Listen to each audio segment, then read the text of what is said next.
Bueno, buenos días, bienvenidos, bienvenidas. Como director de este centro, os doy la bienvenida tanto a vosotros que estáis presencialmente como a aquellos que nos ven por streaming. Y bueno, pues hoy tenemos la satisfacción de inaugurar la 10ª edición del ciclo de conferencias Ciencia en Primera Persona. Es un ciclo de conferencias que organiza el Museo Nacional de Ciencia y Tecnología junto con el Consejo Superior de Investigaciones Científicas y que cada año pues da una muestra de los avances científicos en múltiples campos. Esta vez hemos elegido astronomía porque coincide este inicio de ciclo con la Semana Internacional del Espacio, que conmemora el lanzamiento el 4 de octubre de 1957 del Sputnik. Y bueno, pues durante esta semana hemos tenido muchas actividades, entre otras cosas una observación lunar que tuvimos anoche y que vamos a prorrogar con otras observaciones por si os queréis apuntar a lo largo del año. Y también con un especial que hemos inaugurado en el Planetario sobre eclipses, ya que este año entrante, el 26, estábamos hablando de ello precisamente ahora, pues va a tener un eclipse total de Sol en España, pero no solamente el 26, sino el 27 y el 28. Con lo cual va a estar muy de moda el tema de los eclipses. Entonces, bueno, sin más preámbulo y animaros a que vengáis a estas charlas y si no podéis, ya sabéis que las vamos a grabar, las vamos a editar y las vamos a colgar en nuestro canal de YouTube. Simplemente doy paso a Enrique Sastre, que es el delegado institucional del CSIC en la Comunidad de Madrid, para que os presente a nuestra conferencia de hoy. Muchas gracias. Gracias. Muchas gracias, Fernando. Permítanme, en primer lugar, agradecer al director y a todo el Museo Nacional de Ciencia y Tecnología la organización de este ciclo de conferencias, que, como he dicho, Fernando, es el 10º año que se hacen. Son conferencias que se alargan prácticamente el primer domingo de cada mes hasta junio, y como muestra de lo que es el CSIC, que muy brevemente lo diré, pues se abarcan prácticamente todas las áreas del mundo. Yo creo que conocen todos el Consejo Superior de Investigaciones Científicas. Es el mayor organismo público de investigación de España, el tercero a nivel europeo y uno de los 7 más. Somos en este momento más de 17.000 personas trabajando en toda España, en las 17 comunidades autónomas, en todos los ámbitos del saber. Las humanas, las ciencias sociales, biomedicina, química, física, matemáticas, astronomía. Cubrimos todo el ámbito del saber. En Madrid estamos concentrados aproximadamente un tercio del CSIC. Hay más de 6.500 personas trabajando en este momento, 42 institutos y centros que tenemos en Madrid. Y de uno de ellos, bueno, los centros de Madrid es donde van a venir todos los investigadoras que van a dar estas conferencias, pero de uno de ellos, del Centro de Astrobiología, es donde viene nuestra ponente de hoy, que es Izaskun Jiménez Sierra. Ella es investigadora del CAP, del Centro de Astrobiología, que es un centro mixto entre el CSIC y el INTA, el Instituto Nacional de Técnica Aeroespacial. Pues está en Torrejón, un sitio precioso, la verdad. Yo he tenido la suerte de poder conocer el centro y es un entorno fantástico para trabajar. Es un poco complicado entrar porque hay mucha medida de seguridad, pero está dentro del recinto del aeropuerto de Torrejón y hay una medida de seguridad derivadas del Ministerio de Defensa, que es donde pertenece el INTA. Es un entorno fantástico. Y es uno de los centros, digamos, de excelencia del CSIC ahora. Ha intentado conseguir ese sello de excelencia que es el Sello Ochoa, que es un marchamo de extrema calidad en investigación en España. Y es un centro que, bueno, por buena demostrabilidad con ahora, pues eso, de excelencia, y la investigación que hacen es de excelencia como los vamos. Ella es licenciada en Física, Astronomía y Astrofísica por la Universidad Complutense de Madrid. Posteriormente, después de la licenciatura, hizo la tesis en otro instituto del CSIC, que es el Instituto de Estructura de la Materia, localizado en el campus de Serrano. Y luego, pues como muchos investigadores en España, inició un periplo en el extranjero. Estábamos comentando ahora que ha sido bastante largo. Estuvo, me lo acuerdo porque no me acuerdo, primero en la Universidad de Leeds, en el Reino Unido. Desde allí se fue al Harvard Smithsonian Center for Astrophysics en Estados Unidos. Y luego volvió a Europa, al European Southern Observatory en Alemania. Y ya acabó su periplo fuera de España, en el Reino Unido de nuevo, en el University College of London y en la Queen Mary University, antes de volver a España. Unos cuantos años, muy largos. Hablábamos ahora justo que coincidió con la crisis famosa que hubo de la primera década del 2000, Pero bueno, en cualquier caso es una experiencia que muchos investigadores, a lo mejor no tan dilatado como el caso de Infrascum, pero sí que ha habido que salir fuera. Es una experiencia que muchas veces se pone como que es algo que no voy a que hacer, pero yo, sinceramente, yo he estado también un par de años y creo que es una experiencia maravillosa. No sé si 11 años ya sería demasiado. Estuvo muy bien. Pero es una experiencia, tanto a nivel de investigación, que por supuesto se ven en otros centros, no tienen por qué ser siempre mejores que los que tenemos en España, pero se ven en otros centros, otra forma de trabajar, una experiencia, y luego, por supuesto, es una experiencia personal, de vida, que eso no está tan mal. Pues ya, el regreso a lo mejor es otra cosa. Bueno, no me rollo más que si no. Como decía, ha hecho un periplo bastante largo. En el 2018 regresa a España y se incorpora al Centro de Astrobiología como científica titular, como persona. Es coautora de más de 200 trabajos científicos indexados en revistas de prestigio internacionales, en las que tiene varios miles de citas, cerca de 10.000 citas entre todos los trabajos, y un índice de H superior a 50, que es un numerito que dirá algo, pero es un índice de calidad de los trabajos que ha publicado, y 50 es un índice, yo diría que excelente. Aplicaciones de excelente. En este momento ha sido co-chair del grupo de trabajo Cradle of Life Astrobiology del Square Kilometer Array y miembro del comité de la Astrophysical Chemistry Group de la Royal Society of Chemistry de Londres, y en este momento es chair del comité científico técnico del Observatorio de Lleves.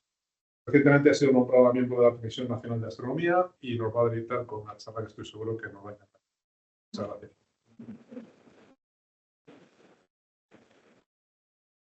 Con esta presentación, muchísimas gracias. Bueno, es un placer estar hoy aquí. Muchísimas gracias por la invitación.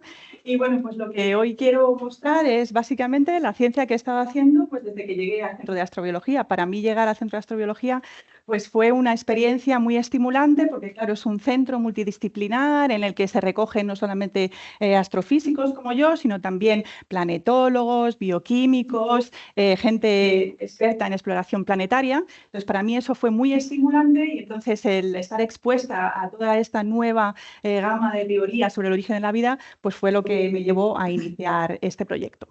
Entonces, yo como he dicho, soy astrofísico, estoy especializada en astroquímica. Como muestro aquí en esta diapositiva, la astroquímica. ¿Funciona? ¿No?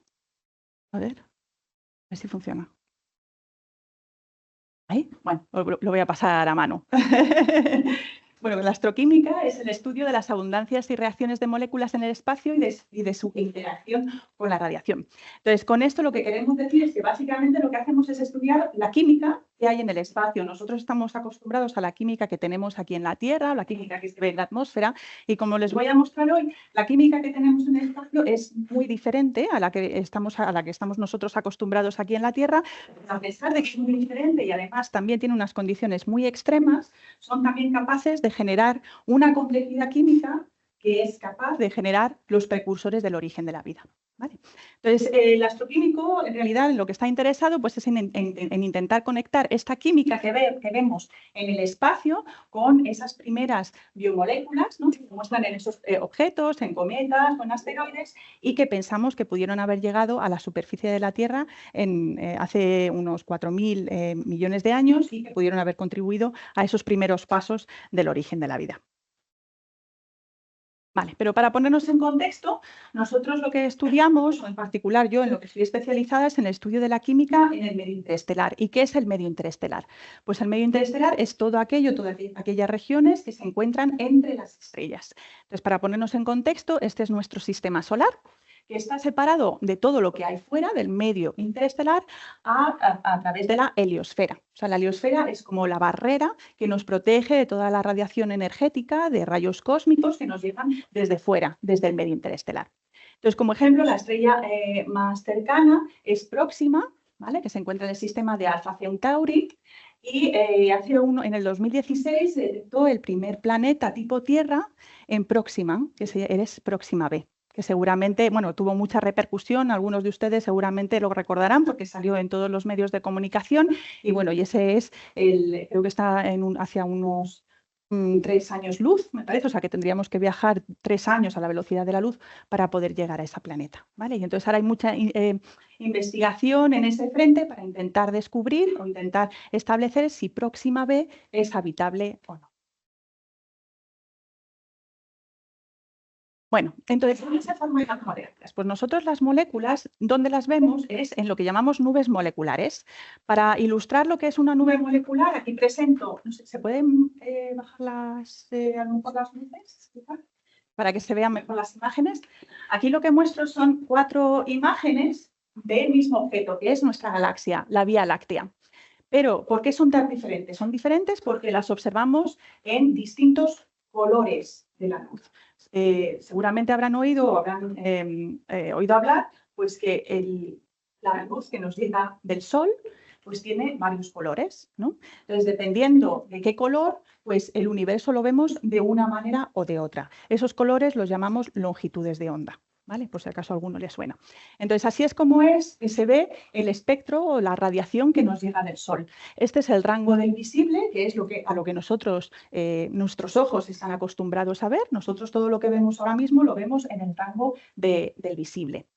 Pero también pues el universo emite radiación, el Sol también emite radiación, pues en otros colores, ¿no? Que va pues, desde los rayos ultravioleta, los rayos X, que para los niños, por ejemplo, si vais al hospital, os habéis roto un brazo, os hacen una placa. Dice, hay que hacer una placa, ¿no? Y os hacen clac, os hacen una foto. Pues eso utilizan rayos X. ¿Sí? Que es luz muy energética y así es capaz de penetrar los tejidos y llegar a los huesos, ¿vale? Y luego ya, pues pasando los rayos X, tenemos los rayos gamma y los rayos cosmos. Es la luz o es la radiación más energética. Hacia el otro lado del visible, tenemos los rayos infrarrojos. Entonces, los rayos infrarrojos, para que lo entiendan, seguramente habrán visto alguna película de acción o de guerra en la que están a oscuras, se ponen unas gafas y empiezan a ver al enemigo, ¿no? ¿Sí? Se empiezan a ver al enemigo cómo se mueven. Pues esas gafas son especiales y son infrarrojas. ¿Y por qué ven al enemigo?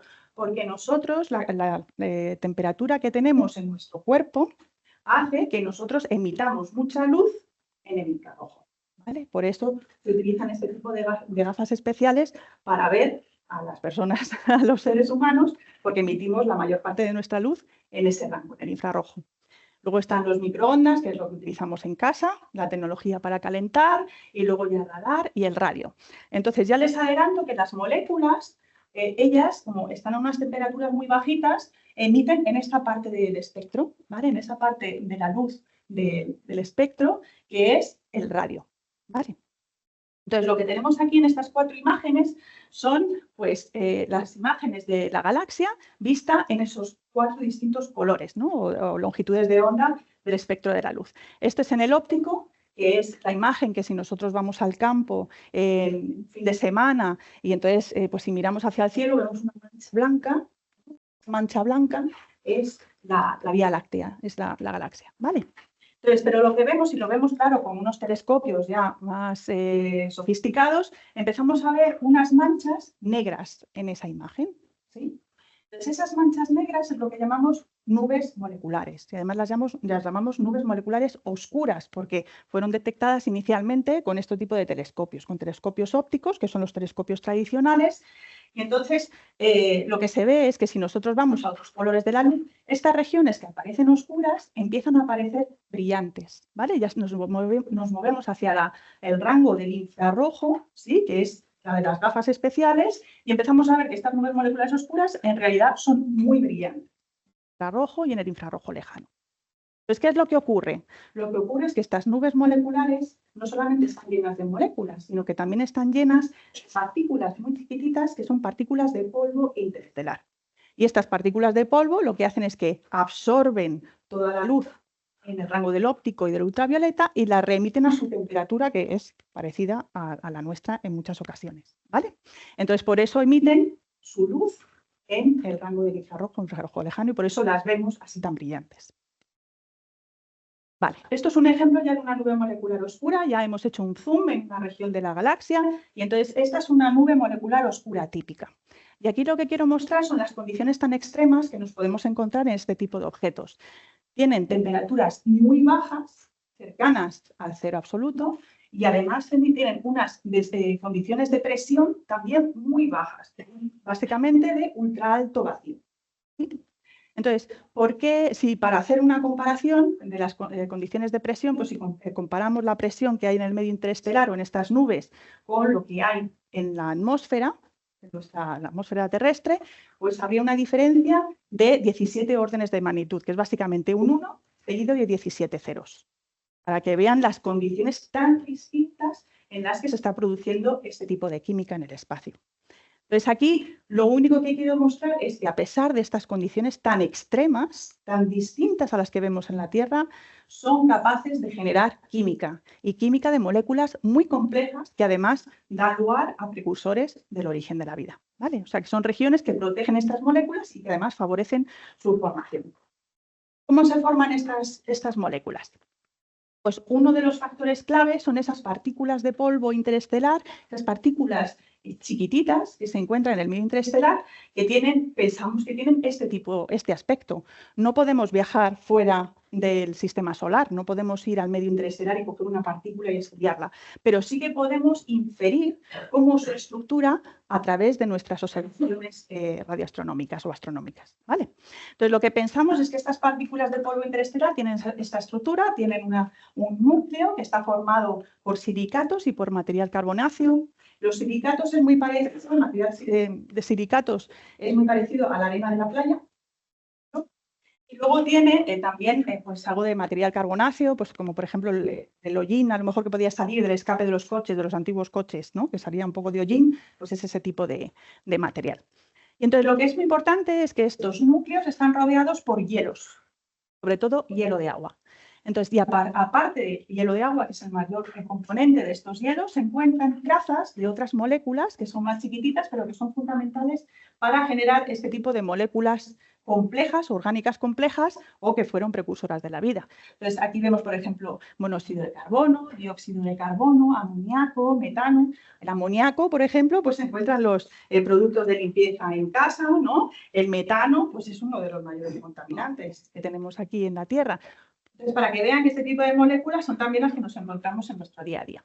Y estas moléculas que se encuentran, estas trazas que se encuentran en estos hielos son realmente las que generan esas reacciones químicas y dan lugar a compuestos orgánicos complejos más grandes. Entonces, para que vean, el tamaño de estas partículas es del orden de 0,1 micras y que es muy parecido al que tendría una bacteria, para que vean que son realmente pequeñas, pero aún así juegan un papel fundamental en la química en el espacio.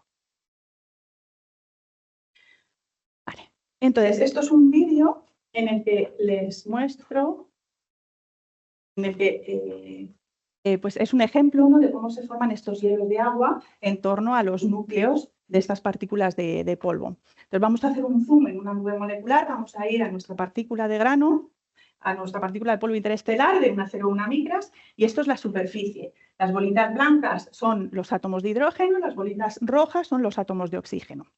Las bolitas blancas, los átomos de hidrógeno, se mueven muy rápidamente sobre la superficie porque es mucho más ligero que el átomo de oxígeno. El átomo de hidrógeno encuentra un átomo de oxígeno, se forma un radical OH, espera un poquito más, le llega otro átomo de hidrógeno y forma una molécula de agua. Este proceso es altamente ineficiente. Es muy, muy poco eficiente en las condiciones extremas del medio interestelar. Lo que ocurre es que en el medio interestelar no tenemos ningún tipo de limitación de tiempo, de escalas de tiempo. Si esto dejamos que evolucione durante millones de años, al final terminamos con nuestro hielo de agua que recubre la partícula de polvo interestelar. ¿Vale? Bueno. Las nubes moleculares son también fundamentales o son muy importantes para nosotros porque son realmente los lugares donde nacen los sistemas planetarios. Nuestro Sol se formó en una nube molecular de este tipo. Pues esta es una nube molecular tipo, la nube molecular de Tauro. Entonces lo que ven es la imagen de fondo, es una imagen en el óptico, ¿no?, de todas las estrellas que se encuentran de fondo, y luego lo que se ve superpuesto encima pues es la emisión en el infrarrojo de esta nube molecular. Lo que vemos es que estas nubes moleculares en determinadas ocasiones forman estos tipos de grumos o estos tipos de núcleos que son más densos que el resto de la nube. Y entonces lo que ocurre es que se forman este tipo de condensaciones o de núcleos que tienen la suficiente masa para empezar a caer sobre sí mismos. Lo llamamos para empezar a colapsar gravitacionalmente. Y esta es la secuencia por la que hoy en día sabemos cómo se produce la formación de un sistema planetario. Empezamos en una nube molecular en la que se encuentran estos grumos o estas condensaciones que son más densas, tienen más masa y pueden empezar, como tienen más masa, pueden empezar a caer sobre sí mismas. Al caer sobre sí mismas, se forma una semilla en el centro, en el interior, que eso va a ser nuestra protoestrella. No es una estrella todavía, pero es una protoestrella. Va a ser como el precursor de nuestra estrella. Esa protoestrella lo que hace es que sigue ganando material, sigue acretando material a través de un disco protoplanetario, un disco circunestelar, que es lo que aparece ahí. Entonces, ¿qué es lo que ocurre? Como empieza a acretar material, necesita conservar lo que se llama el momento angular, que ahora voy a explicar lo que es. Lo van a entender muy bien. Cuando vemos un patinador, una patinadora, y empieza a dar vueltas, ¿no? ¿Cómo gira más rápido? A ver, para los niños, ¿cómo gira más rápido? ¿Con los brazos así o así? Así, ¿verdad? Cuando tiene los brazos así. Muy bien. Pues eso se produce por la conservación del momento angular, ¿vale? Entonces, ¿qué es lo que a la estrella le pasa lo mismo?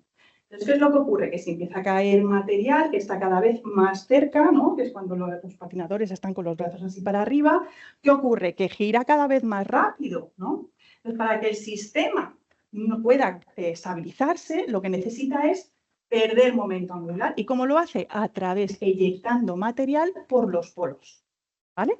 Y eso es lo que se ve aquí, eso es lo que se ven estos chorros de alta velocidad que salen por los polos y que permiten que pierda ese momento angular y que el sistema sea estable y que pueda seguir creciendo, ¿vale?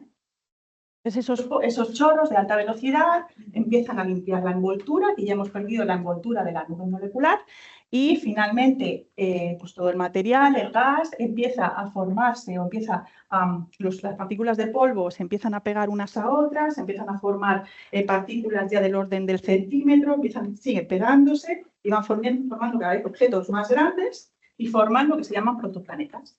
Y estos protoplanetas limpian las órbitas por las que circulan, ¿sí? Y finalmente ya terminamos con un sistema planetario, pues que podría ser el nuestro, ¿vale? Entonces, ¿cómo sabemos todo esto? Bueno, esto es un vídeo también para que vean más o menos cómo transcurre el proceso de formación. Tenemos esta nube molecular en la que vamos a hacer un zoom. Vamos a ir a nuestra condensación densa, en la que ya tenemos una protoestrella, se forma el disco circunestelar, ¿no? Que se aplana. Y entonces la protoestrella, para poder mantener su estabilidad, empieza a inyectar material por los polos. Las partículas de polvo empiezan a pegarse unas a otras, empiezan a formar los primeros protoplanetas que limpian la órbita por la que circulan, y poco a poco siguen acretando material, hasta que terminan formando pues, un sistema planetario como los conocemos. Vale. Entonces, ¿esto cómo lo sabemos? Bueno, esto lo sabemos gracias a estas observaciones o a este telescopio que se llama el Atacama Large Millimeter Array, que no sé si les suena, si lo habrán oído hablar de él. ¿Sí? Bueno, pues ALMA es un interferómetro que se encuentra en el desierto de Chajnantor, en Chile, y ha supuesto una revolución. En mi campo, ha supuesto una revolución porque fue el primero que pudo dar detalle de este proceso pues, con tanta precisión y con tanta claridad. Esta es una de las primeras imágenes que obtuvo ALMA. Ahora tenemos imágenes mucho mejores que esta, pero es para que vean que ya incluso cuando comenzó a operar, esto comenzó a funcionar, que fue en el año 2010, 2011. Esta imagen yo creo que la publicaron en el 2015, me parece. Entonces, como ven, en esta primera imagen ya se aprecia estos huecos que se supone que han sido producidos por la presencia de estos protoplanetas que van limpiando las órbitas. Y lo bueno de ALMA es que, en el fondo, si lo comparamos con las escalas de nuestro sistema solar, ALMA está siendo capaz de proporcionar detalles de estos sistemas a la misma escala de nuestro sistema solar, pero puesto a la misma distancia de este sistema de HLK. para que vean lo potente y lo impresionante de las imágenes que está proporcionando este telescopio. Entonces, ALMA, les quería mostrar en qué consiste ALMA. ALMA es lo llamamos un interferómetro porque no trabajamos con un único telescopio, sino que es un conjunto de telescopios. Y no son telescopios a la vieja usanza, no son los telescopios ópticos, sino que son radiotelescopios. Entonces, se encuentra en el desierto de Chajnantor, a 5.000 metros de altitud. Son también condiciones muy extremas. No todo el mundo está acostumbrado a estar en condiciones de ese tipo de altitud. Y de hecho, muchos de los operarios que trabajan allí pues son gente que ha nacido y que ha crecido allí, porque claro, no todo el mundo está acostumbrado. Entonces, ¿por qué los llevamos tan altos? Los llevamos tan alto porque necesitamos tener la menor cantidad de atmósfera.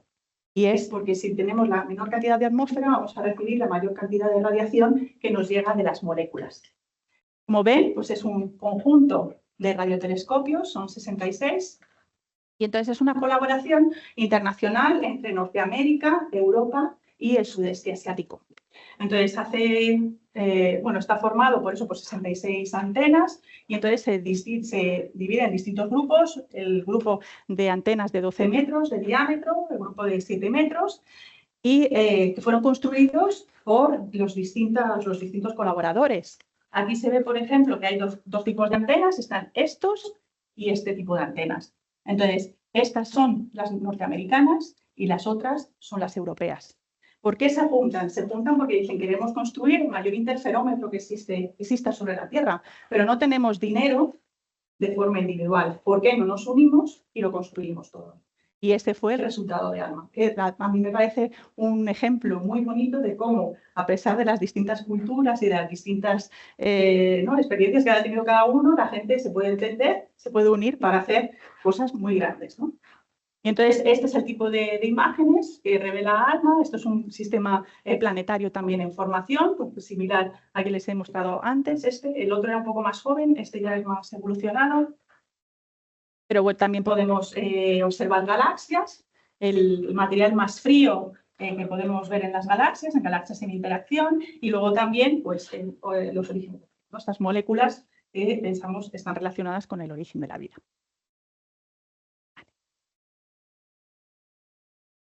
Vale. Entonces, ya volviendo a la astroquímica y a qué es lo que nosotros hacemos en el Centro de Astrobiología. Entonces, nosotros, como he dicho anteriormente, estamos interesados en enlazar la química que vemos en el medio interestelar, que vemos en el espacio, con la generación de estas primeras biomoléculas. ¿Vale? Entonces, para ello, nosotros pensamos que el enlace entre esa química relativamente sencilla, ¿no?, en comparación con la que vemos en la Tierra, y las primeras biomoléculas, viene dada por lo que llamamos moléculas orgánicas complejas, que les voy a explicar lo que es, a lo que nosotros nos referimos, ¿no? Entonces, las moléculas orgánicas complejas pues son compuestos con átomos de carbono. Y entonces, estos son algunos ejemplos de moléculas orgánicas complejas que vemos de forma rutinaria hoy en día con nuestros radiotelescopios. Entonces, tenemos, por ejemplo, el formiato de metilo, que es un refrigerante, o sea, que son moléculas que nos lo vemos, las captamos, ¿no?, o las que convivimos en nuestro día a día. El glicolaldehído, que es una especie de azúcar sencillo, tiene la estructura de un azúcar sencillo, el etanol, que es el alcohol etílico, y luego que están todas las bebidas alcohólicas, y el dimetiléter, que es un carburante, combustible. Para que vean que estas moléculas, las que detectamos en el medio interestelar, pues nos las encontramos en nuestro día a día. Entonces, ¿cómo detectamos estas moléculas? Pues las primeras moléculas, como no había radiotelescopios, se detectaron con telescopios ópticos. Las primeras que se detectaron fueron estas chiquititas, CN y CH. ¿Vale? Entonces, esto simplemente es para mostrarles pues, una curiosidad que a lo mejor ustedes lo conocen. Es estos telescopios que fueron construidos por Herschel y que se encuentran en el Real Observatorio de Madrid, en el Retiro, y que se pueden visitar. O sea, si tienen una cita, pues lo pueden visitar. Y luego en España, pues tenemos ahora el Gran Telescopio de Canarias, que creo que el diámetro son 10 metros. Y es además un telescopio, este es muy interesante, porque el diseño, tal y como está diseñado, es el mismo diseño que va a tener el telescopio que está construyendo ahora mismo el Observatorio Europeo Austral, el European Southern Observatory en el que yo trabajé, y que va a tener ese mismo tipo de diseño, pero va a tener 39 metros. Es un espejo segmentado, pues no puedes construir un espejo de 39 metros, pero lo van a dividir en segmentos chiquititos, de tal manera que se van a alinear, de tal manera, muy perfectamente, para formar un espejo continuo de 39. Entonces, las moléculas estas que se pueden detectar con este tipo de telescopios, que son a los que estamos acostumbrados la mayor parte, ¿no? Nosotros, la mayoría de la gente, pues solamente puedes detectar este tipo de moléculas chiquititas. Entonces, si queremos ir a las moléculas más grandes, ya necesitamos utilizar otro tipo de tecnología que yo lo he avanzado antes, que son radiotelescopios. Entonces, ¿cómo detectamos estas moléculas? Bueno, pues estas moléculas tienen canales de radio, ¿vale? Que es lo que llamo ahí transiciones rotacionales. Entonces, aquí pongo el ejemplo sencillo, que este es el monóxido de carbono. Es una molécula muy sencilla, tiene un átomo de carbono, uno de oxígeno. ¿Qué ocurre en estas nubes moleculares? Como tienen muy baja temperatura, están a 10 Kelvin, muy cercanas al cero absoluto, lo único que pueden hacer es rotar sobre sí mismas. ¿Vale? Entonces, al rotar, emiten luz. Pero emiten luz a determinados colores de la luz, que son sus canales de radio. ¿Vale? Entonces, esto se parece mucho. Bueno, vamos a llamarlo como canales de radio, ¿vale? Entonces, el monóxido de carbono, como ven, pues tiene una estructura de canales de radio muy sencillita, ¿no? Parece que está muy bien organizada, muy bien ordenada, etcétera, etcétera. Claro, si ya queremos ir a moléculas orgánicas complejas como la urea, la cuestión ya se empieza a complicar. Aquí ven que el tipo de espectro o la distribución de esos canales de radio es mucho más compleja. ¿Vale? Y para saber si realmente estas moléculas están en el espacio, tenemos que detectar todas y cada una de estos canales de radio. ¿Vale? Entonces, la ventaja es que estas moléculas o estos canales de radio emiten o se ven en esta ventana de la atmósfera, en el radio. ¿Vale? Y como ven, la atmósfera es completamente opaca a la luz ultravioleta. ¿Sí? Por eso nuestra atmósfera nos protege de la luz ultravioleta, ¿sí? Pero luego tiene una serie de ventanas y la ventana más grande es en el radio. Por eso nosotros la investigación la podemos realizar desde la superficie terrestre y no necesitamos lanzar un telescopio al espacio, porque la atmósfera es completamente transparente. Entonces, ¿cómo funcionan los radiotelescopios? Estos son dos ejemplos de los radiotelescopios que tenemos en territorio nacional y además son los que nosotros en nuestro grupo del Centro de Astrobiología estamos utilizando más en los últimos años y son con los que hemos reportado la detección de moléculas prebióticas, las que les voy a enseñar a continuación. Los dos telescopios están funcionando maravillosamente bien, están proporcionando los datos con mayor sensibilidad y realmente es un lujo poder tener este tipo de instrumentación en territorio nacional en nuestro país. Entonces, uno es el telescopio de 30 metros de diámetro de IRAN, que se encuentra en Granada, en Sierra Nevada, que no sé si han ido a esquiar, ¿alguno a Sierra Nevada? ¿No? ¿Sí? Pues sí. Pues arriba, si uno coge ¿cómo se dice? Telesilla, ¿no? Se dice el telesilla, si uno sube con el telesilla, pues justo arriba del todo, ¿no? Donde te deja el telesilla, pues es justo al lado del telescopio. Y entonces, pues nosotros como podemos observar durante el día y durante la noche, pues estamos constantes, si es durante el día, pues estamos viendo en invierno, pues como están cayendo, ¿no? Ladera abajo los esquiadores. Y nada, o sea que es muy alguna vez tenemos alguna visita. Digo, no, hay que pedir cita. Pero bueno, y luego otro que está más cerca de aquí, que es el de 40 metros de diámetro de Lleves, que está en Guadalajara y también organizan visitas los fines de semana. O sea que se pueden visitar y la verdad es que está muy bien. Entonces, ¿cómo funcionan? Bueno, pues funcionan, como pongo ahí, pues como las antiguas radios analógicas, que no sé si los chicos, los niños, seguramente lo han visto en casa, o los mayores no lo digo porque nosotros lo hemos visto seguro.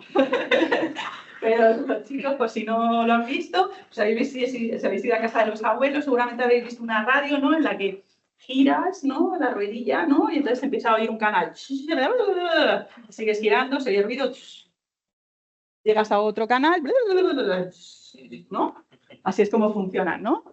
Pues lo mismo pasa con las moléculas, ¿no? Nosotros tenemos nuestra radio analógica en los telescopios. Entonces, ¿qué hacemos? Vamos girando la ruedecilla, vamos sintonizando nuestro telescopio a los distintos canales de radio de las moléculas. Si escuchamos, ¿no? Si escuchamos todos esos canales de radio de una determinada molécula, sabemos que esa molécula está en el espacio. ¿Vale? Que así es como funciona, ¿sí? ¿Y qué sonido se oye? Luego lo... Vale. Entonces, bueno, ahora ya sabemos cómo podemos detectar moléculas. Y ahora, ¿qué moléculas son las que buscamos? ¿Vale? Y entonces aquí ya empiezo pues, con el proyecto que empecé en el año 2018 cuando llegué al Centro de Astrobiología. Entonces, si realmente queremos entender o queremos ver qué moléculas queremos buscar, hay que dar una serie de pasos hacia atrás y entender qué es la vida, ¿no? Entonces, la vida es un concepto muy complejo, hay muchísimas definiciones de vida en la literatura, están constantemente saliendo. Carlos Briones creo que acaba de publicar un artículo en el que propone una nueva definición de vida, pero bueno, la de NASA es esta, ¿no? Que es, la vida es un sistema químico automantenido capaz de evolucionar de forma darwiniana. Entonces, esta frase, que es muy sencilla, contiene las tres propiedades fundamentales de la vida, que es un sistema químico, es decir, que tiene que tener un compartimento, tiene que tener membrana, tiene que ser automantenido porque tiene que ser capaz de realizar las funciones metabólicas y tiene que ser capaz de evolucionar de forma darwiniana, es decir, que tiene que ser capaz de almacenar información genética y tiene que ser capaz de transmitirla, tiene que ser capaz de réplicas. Entonces, estas son las tres propiedades fundamentales de la vida. Entonces, lo que vamos a hacer es, echando un vistazo a todas las teorías de química prebiótica que se habían publicado en los distintos aspectos fundamentales de la vida, vamos a ver qué moléculas son las que realmente dan lugar a esas tres propiedades de la vida, ¿no? De los compartimentos, replicación y luego metabolismo. Entonces, en particular nos hemos centrado en esta teoría que fue propuesta por Pepa Ruiz Mirazo en el año 2014, en el que propone esta química de sistemas prebióticos. Hasta esta fecha, lo que se había hecho en el campo de astrobiología era o bien concentrarse en cómo se formaron las primeras membranas, los primeros compartimentos, o bien centrarse en cómo se produce la replicación primero o las primeras moléculas metabólicas. Entonces, ellos lo que proponen aquí es que dicen es que no funcionó, no fue una cosa primero antes que la otra, sino que para que surja la vida, las tres propiedades tienen que aparecer de forma simultánea, ¿vale? Entonces, como ven en estos esquemas químicos, comenzamos con moléculas relativamente sencillas, que son aquellas a las que nosotros tenemos acceso.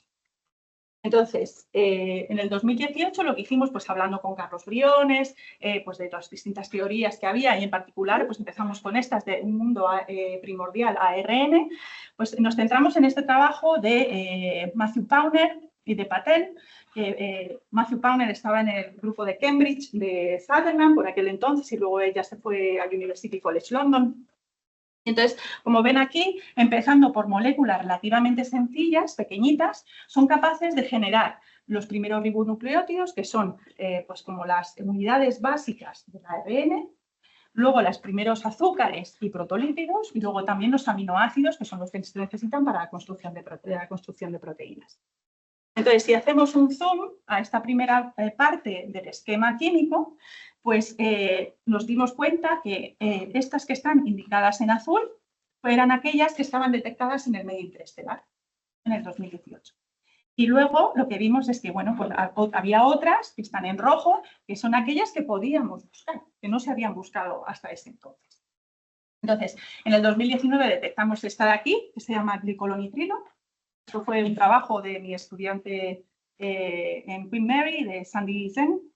Y luego este urea, que este lo detectamos también en el 2019. Entonces, siguiendo esta metodología, desde el 2019, que fue la primera molécula que detectamos, pues hemos detectado 25 especies moleculares en el medio interestelar. Son todos trabajos que hemos hecho en mi grupo en el Centro de Astrobiología. Entonces, dentro de estas moléculas, pues tenemos precursores de ribonucleótidos, tenemos también moléculas que son precursores de lípidos, tenemos también precursores de azúcares, de aminoácidos, etcétera, etcétera. Entonces, para que vean que la química que se ve en el espacio es capaz de generar estas moléculas que son precursoras y que, según estudios que se han propuesto de química prebiótica, estuvieron involucradas en la formación de las primeras biomoléculas. ¿Vale? ¿Tiempo más tengo? Vale, ya termino.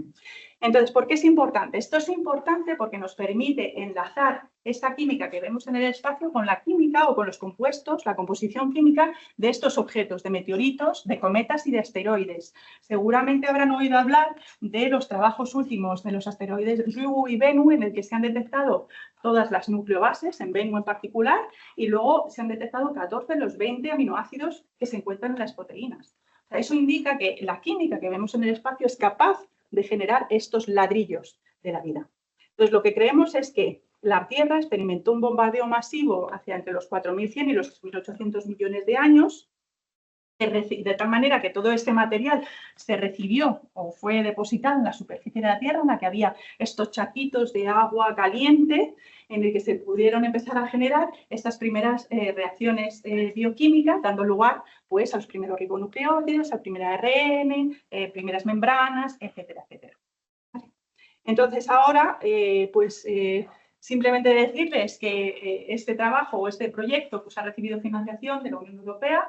Estamos ahora desarrollando este proyecto, OPENS, que es The Onset of Prebiotic Chemistry in Space, que es un proyecto ERC, en el que pues, tenemos financiación para 5 años para generar un equipo para estudiar este proyecto pues, más en detalle y poder dar respuesta pues, a qué moléculas prebióticas se forman en el espacio, el problema del origen de la homoquiralidad, etcétera, etcétera. Entonces, en eso es en lo que estamos. Y bueno, pues agradecerles a ustedes su atención y bueno, también agradecer pues, a todas las fuentes de financiación. Y si tienen alguna pregunta, estaré encantada de responder.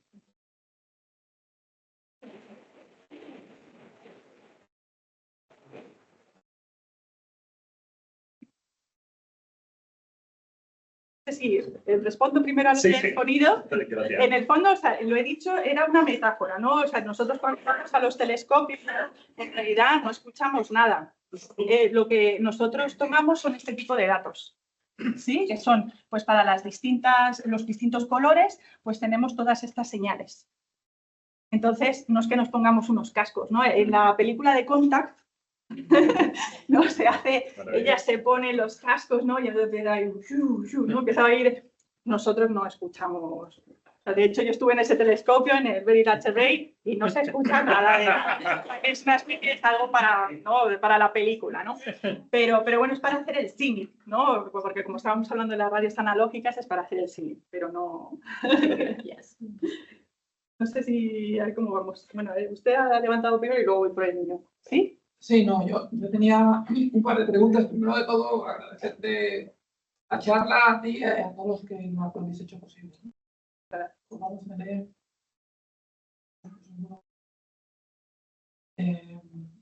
¿cuáles serían los retos a corto y medio plazo que se plantea la Unión Europea con todo este proyecto?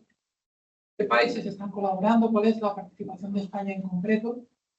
Y una que podría ser paralela, como la inteligencia artificial está ayudando en todo esto, ¿no? Porque yo me muevo más en ese mundo, en el mundo de los datos. Me interesa saber. Muy bien. Perdona, pero son varias preguntas. No, el niño me va a odiar. No, sí, yo creo que hay tiempo para todo, ¿no? Yo creo. Vale, pues entonces, este es un proyecto, o sea, este es un proyecto que lidero yo desde el Centro de Astrobiología, pero bueno, yo colaboro con muchos grupos internacionales. Colaboramos mucho con el Max Planck Institute for Extraterrestrial Physics, con la profesora Paola Caselli, con la que la que me contrató en la Universidad de Leeds, y entonces desde entonces pues hemos estado trabajando. Pero vamos, que colaboramos con gente en Japón, con gente en Estados Unidos, en el Reino Unido, o sea que tenemos colaboraciones a lo largo de toda Europa.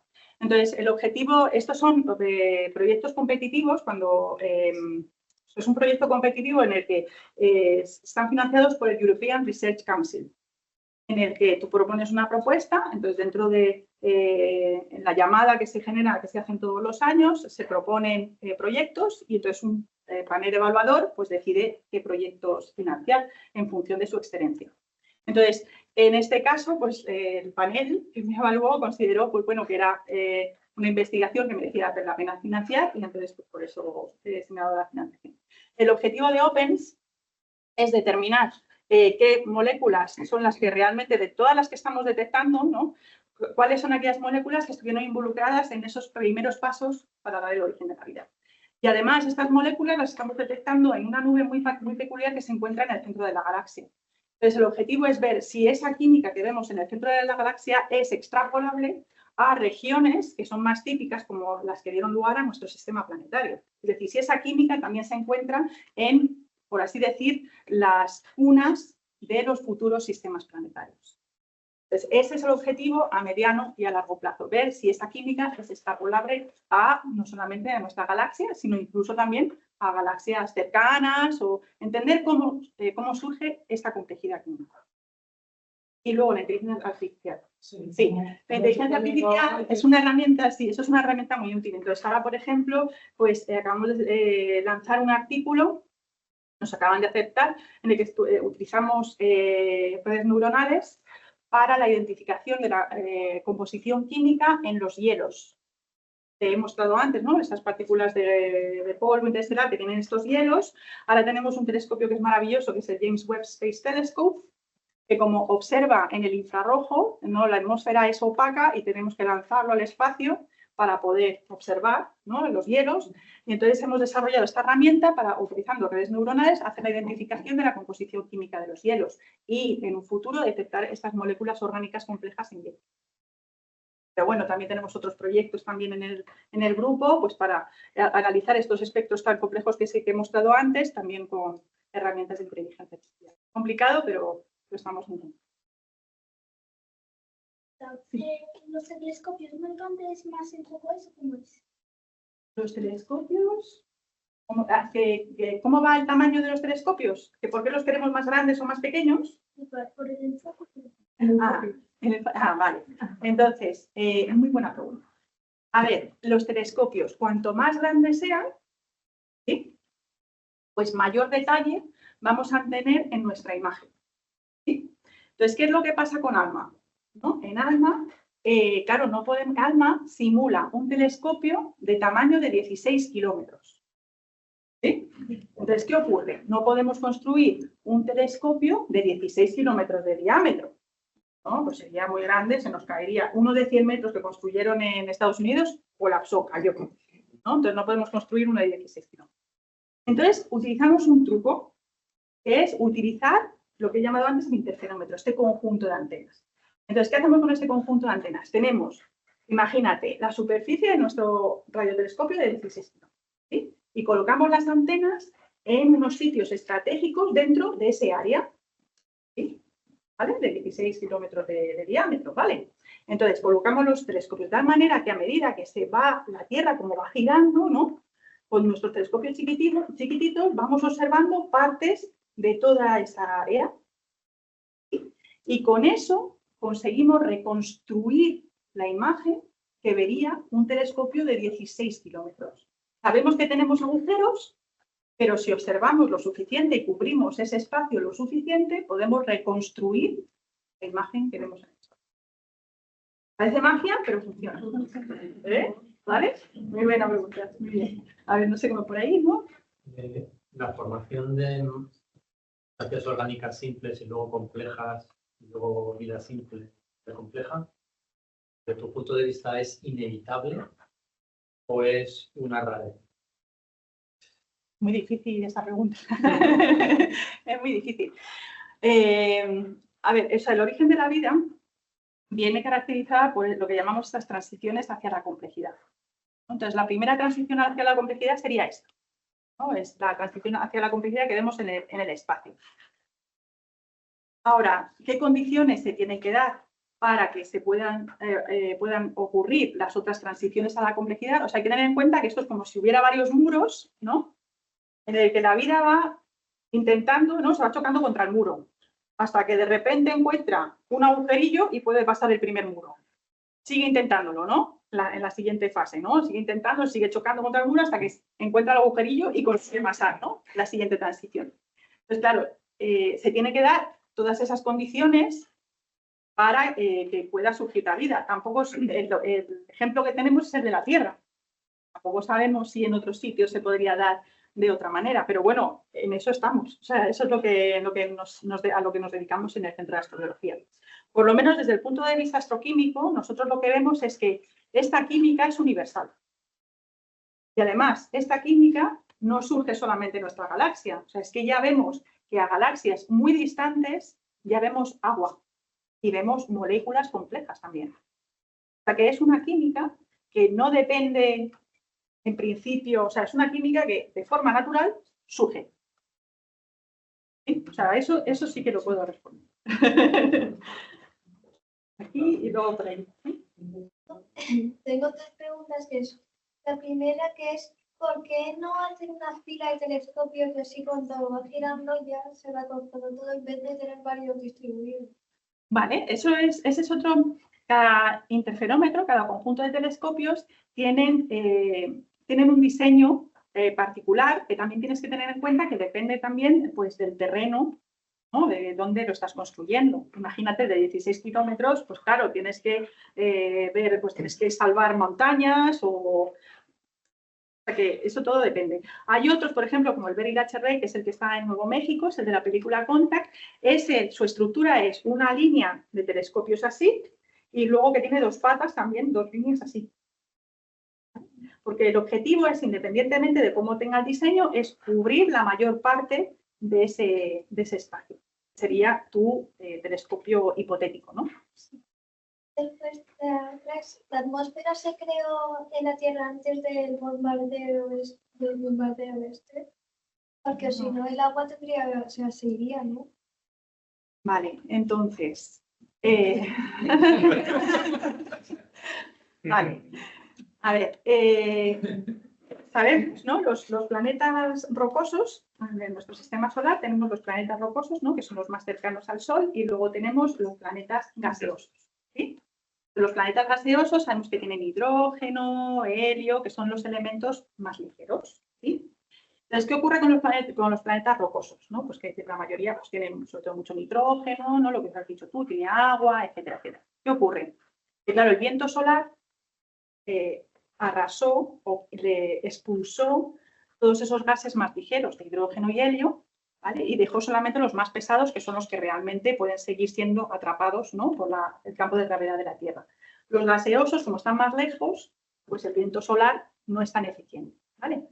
¿Qué pasa con el agua? Con el agua se crea hoy en día que hay una contribución significativa que viene del espacio.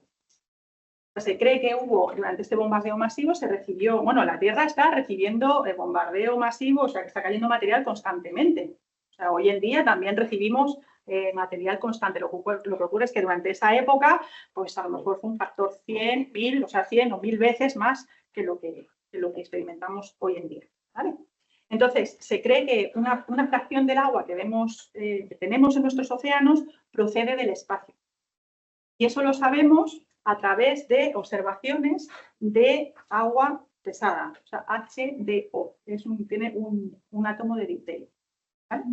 Gracias a eso, la observación de esa molécula, sabemos qué parte tuvo que haber llegado del espacio y además viene de las fases estas tempranas en nubes moleculares y en núcleos más densos. La última que es, como el agua estaba caliente, ¿no se evaporaría?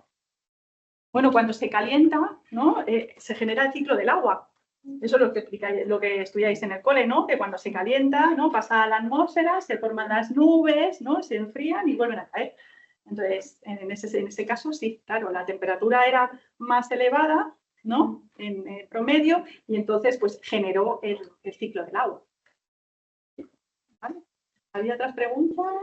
Quería saber su opinión como astróloga de la aparición del cometa Stipe Aldas.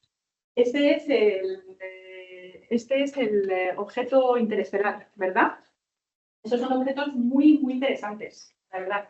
¿Y porque qué es lo que nos dicen? Nos proporcionan la posibilidad de estudiar la composición química que viene del medio interestelar, o sea, que viene de fuera de nuestro sistema solar.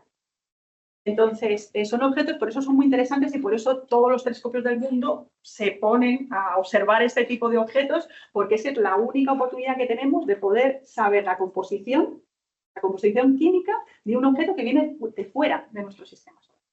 Por eso son tan interesantes. Y bueno. Ha sido un poco sorpresiva, ¿no? Porque he leído que ha aparecido. No, pero ya ha habido varios. Creo que el primero, no sé, ahora no recuerdo cuándo fue. Oumuamua me parece que fue, ¿no? No sé si ha dicho Oumuamua, ¿alguien? Sí.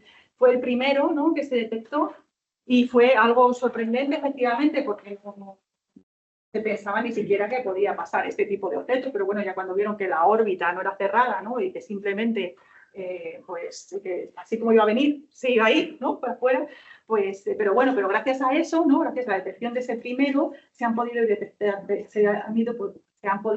otros tantos y que nos proporciona esa visión o ese conocimiento que antes no lo teníamos. Allí y luego allí. A raíz de la pregunta que acaba de formular, ¿qué opinión le merece la propia opinión, no la redundancia de esos objetos?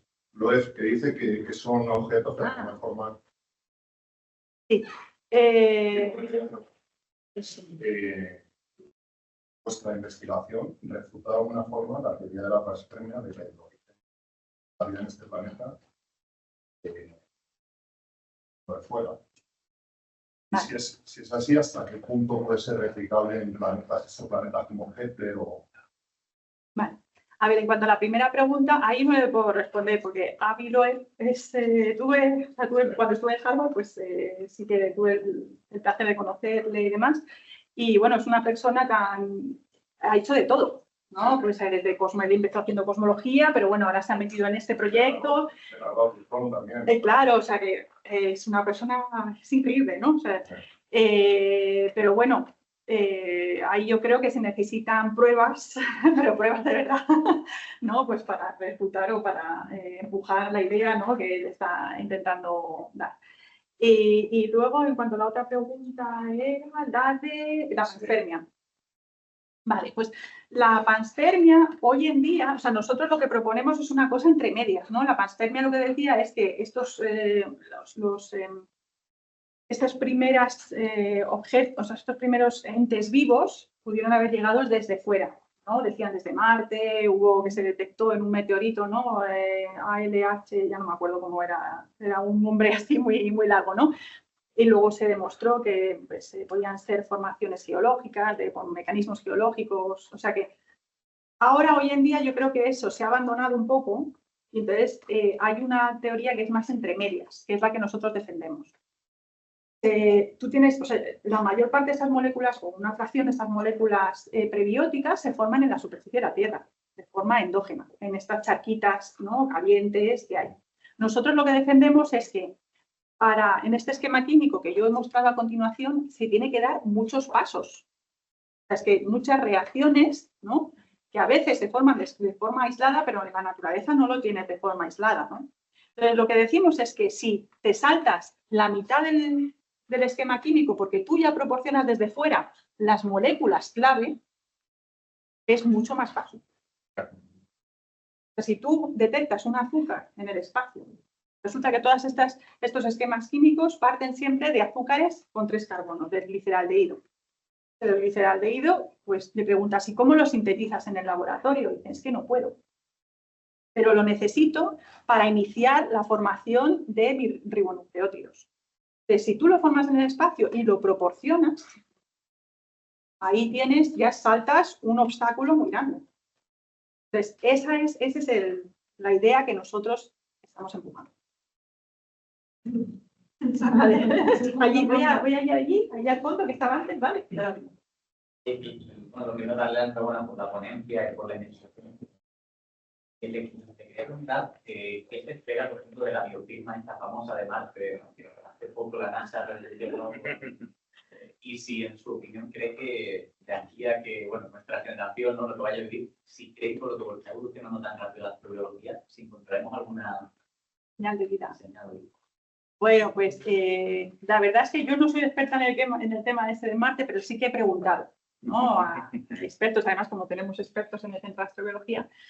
Entonces, bueno, ha tenido mucho bombo, pero parece que no es definitivo, ¿no? Porque ese tipo de formaciones, ¿no? de formaciones que ellos han descubierto, en el fondo hay otros mecanismos puramente geológicos o geoquímicos que también lo pueden explicar, ¿no? Entonces, si hablas un poco con gente, pues, por ejemplo, con Juanma García, ¿no? Que él es un experto en este tipo de cosas, dice, bueno, y sabes, ¿no?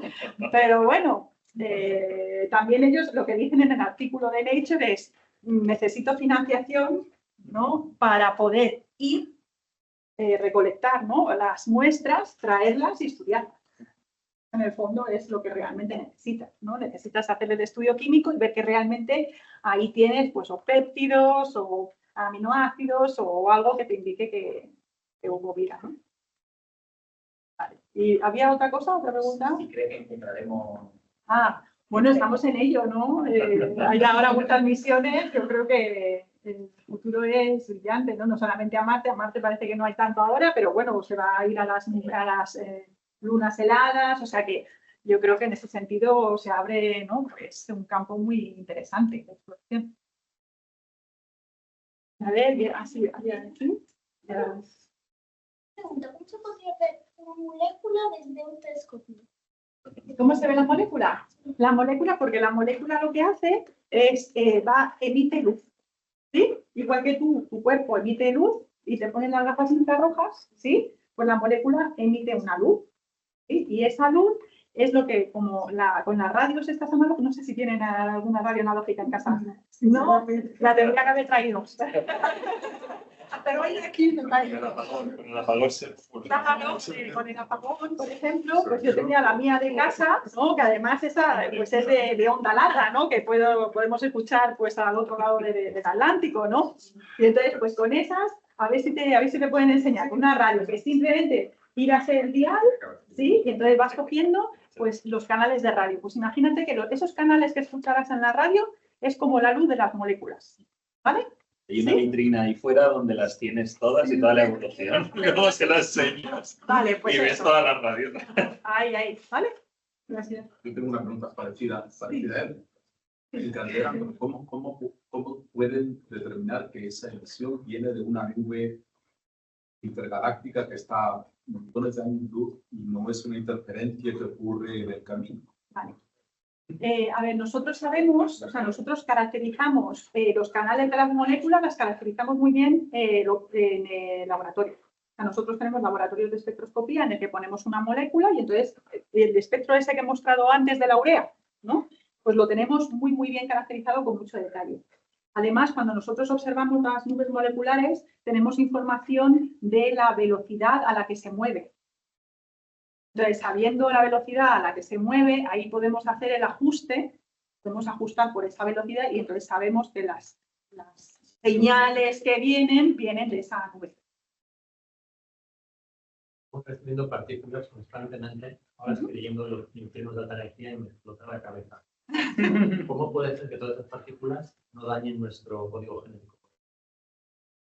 Tanto mutaciones, tumores, Bueno, lo que pasa es que tenemos la atmósfera y luego la biosfera también que nos protege. O sea, si nosotros estuviéramos en el medio interestelar fuera, pues efectivamente sí que es una radiación altamente dañina y entonces, pero claro, como tenemos esa protección, en realidad recibimos, pero no recibimos tantos como se podría recibir fuera. O sea, en la Luna, por ejemplo, la cantidad de rayos cósmicos que se recibe es un factor, son 2 veces más que lo que se recibe en la Tierra, por ejemplo.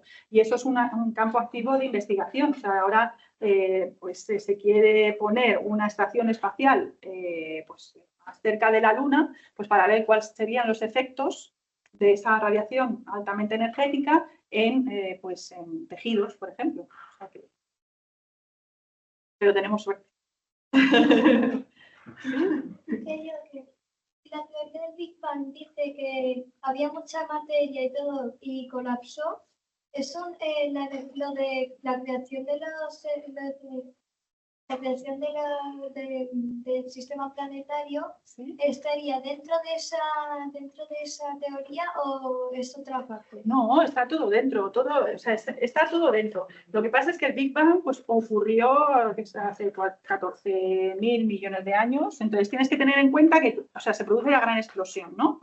el universo se expande, se enfría, empiezas a formar las primeras partículas, los primeros átomos, etcétera, las primeras estrellas, galaxias. Entonces tienes que seguir todo ese fluido hasta que llegas, o todo ese flujo, ¿no?, evolutivo, hasta que llegas a nuestra galaxia.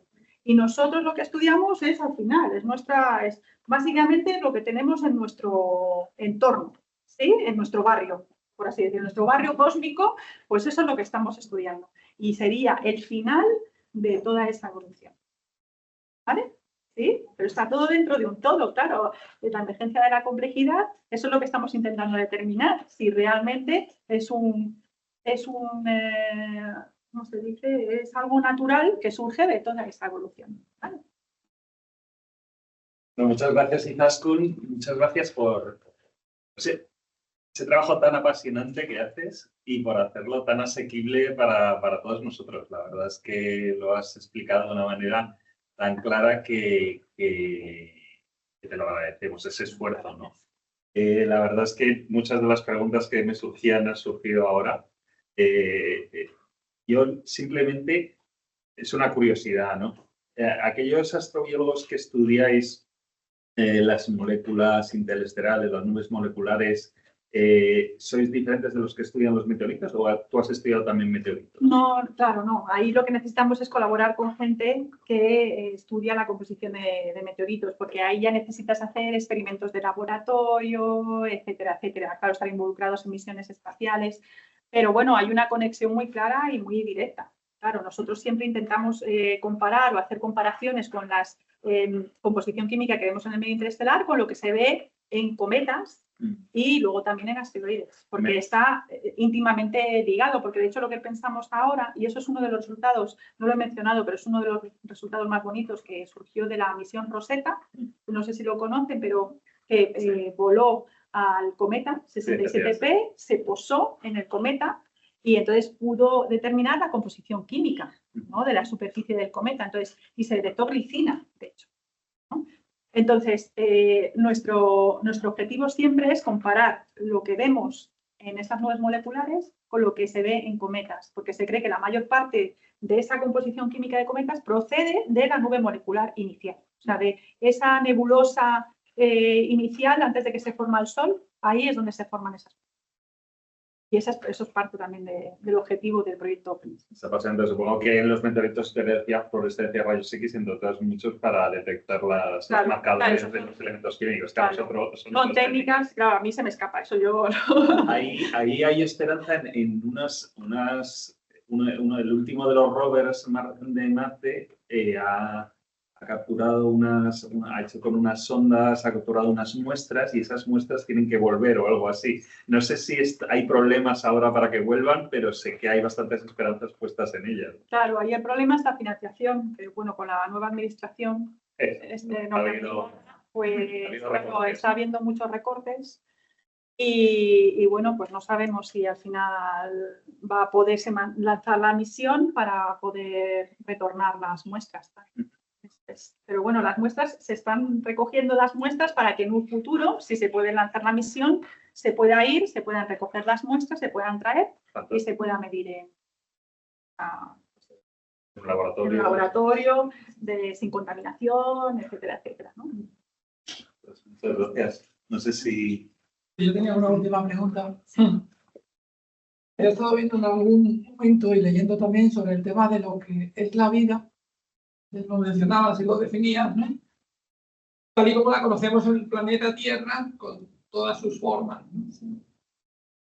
La posibilidad de lo que es la vida, de que pudiera existir otras formas de vida que no conocemos y que tuvieran otras composiciones. No sé si eso forma parte del proyecto y qué posibilidades hay de poder explorar el entendimiento de la vida diferente a como la conocemos en el planeta Tierra.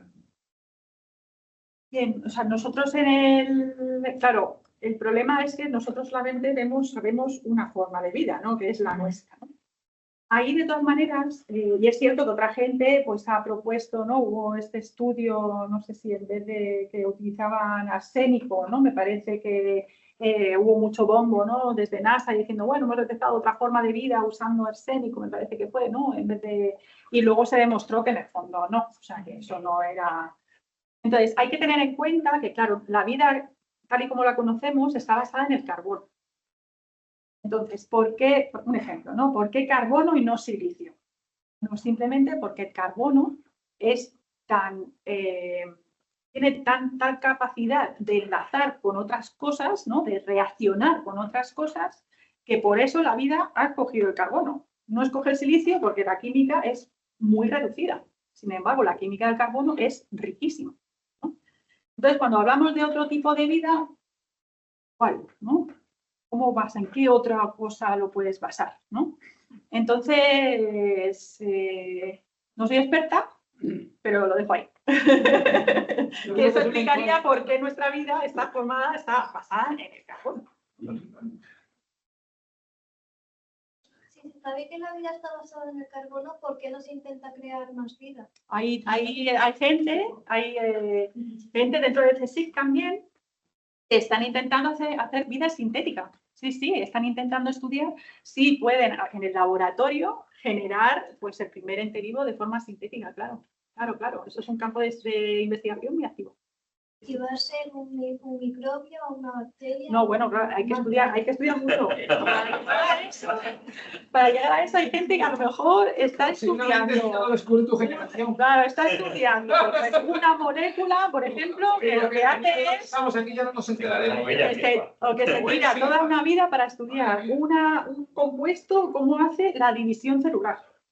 Y te lleva una vida estudiar eso. O sea que imagínate, o sea, hay que hacer muchos pasos. ¿Vale? Bueno, muchísimas gracias.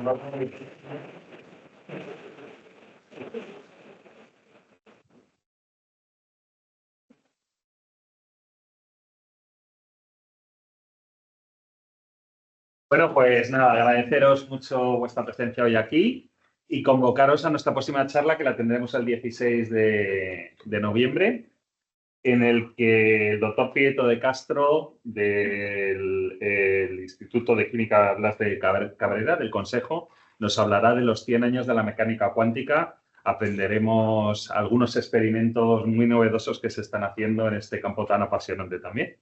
Así que nada, encantado de recibiros. Gracias.